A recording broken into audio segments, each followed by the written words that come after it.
আসসালামু আলাইকুম, কেমন আছেন সবাই? আই হোপ সবাই ভালো আছেন। আলহামদুলিল্লাহ আমরাও মোটামুটি ভালোই আছি। আমি ফারজানা নতুন আরেকটি নিউ ব্লগ ভিডিও নিয়ে বরাবরের মতো আবারও আপনাদের মাঝে হাজির হয়ে গেলাম।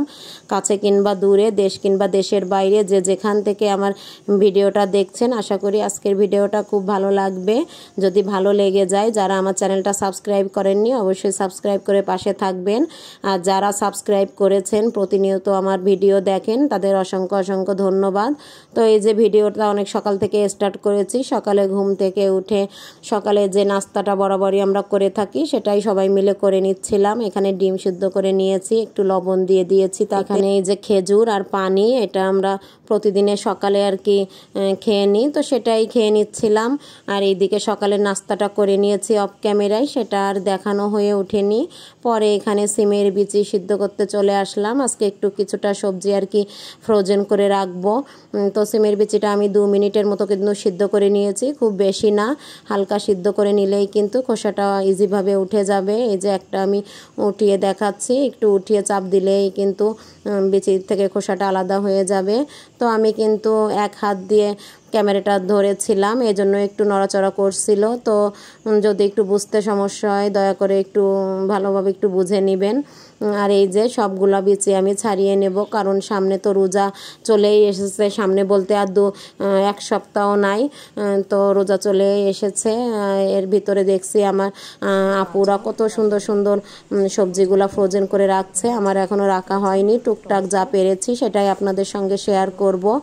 এইদিকে গাজর, এইদিকে টমেটো, এইদিকে সিমের বিচি, এইগুলাই আমি আজকে ফ্রোজেন করব। তো ভাবলাম ফ্রোজেন যেহেতু করব আপনাদের সঙ্গে শেয়ার করি।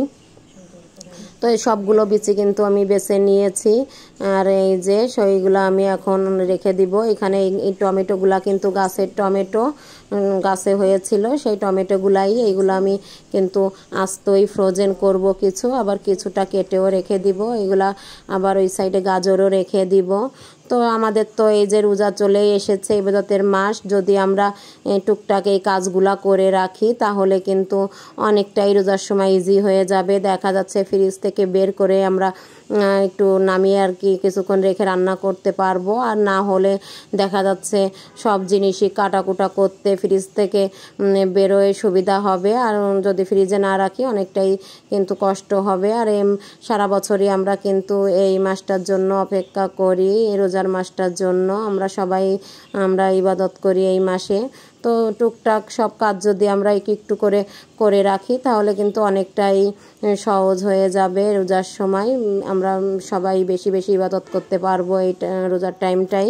তো যাই হোক, এই যে আমি কিন্তু সিমের বিচিগুলো একটু ধুয়ে নিচ্ছিলাম, কারণ বাছার পরে আমার কাছে একটু কেমন আঠালো আঠালো লাগছিল সিদ্ধ করার পরে।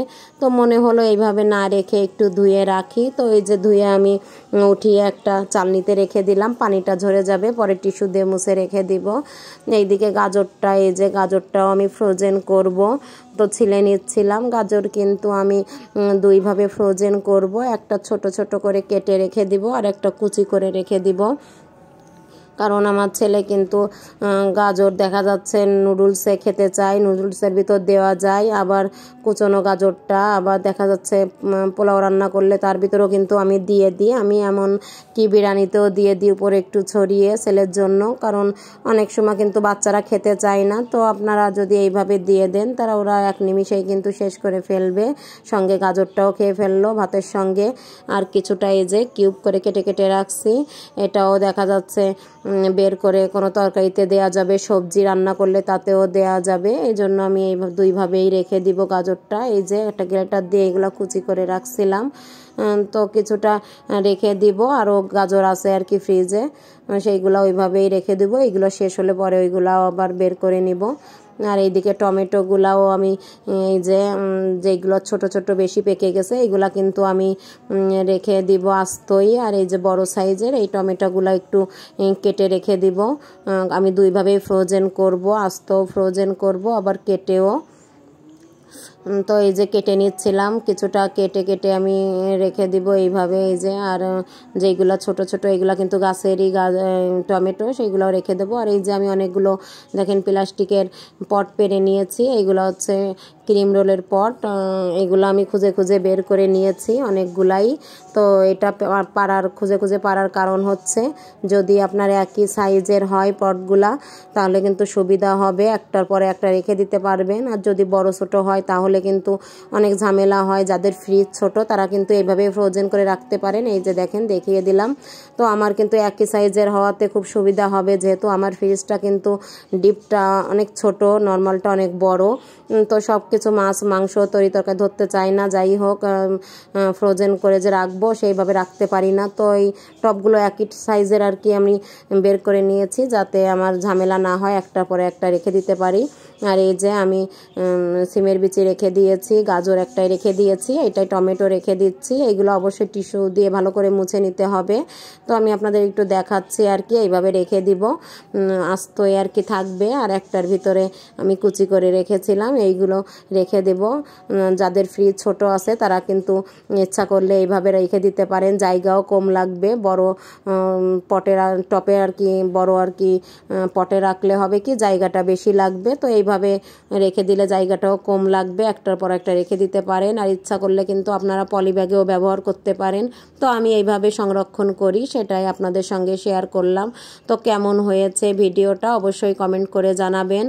আর সবাই কিন্তু টুকটাক কাজ আগে থেকেই সেরে রাখতে পারেন, তাহলে রোজাতে সবাই বেশি বেশি ইবাদত করতে পারবেন। এই কাজগুলো যদি আমরা গুছিয়ে রাখি, তো খুব বড় ভিডিও দিই না, যতটুক দিই। সবাই অবশ্যই ছোট্ট একটা লাইক দিয়ে কন্টিনিউ করবেন, লাইকটা দিয়ে নেবেন, কারণ আমার আপু ভাইয়েরা লাইক দিতে ভুলে যান। আবারও বলে দিচ্ছি, ছোট্ট একটা লাইক দিয়ে ভিডিওটা কন্টিনিউ করবেন।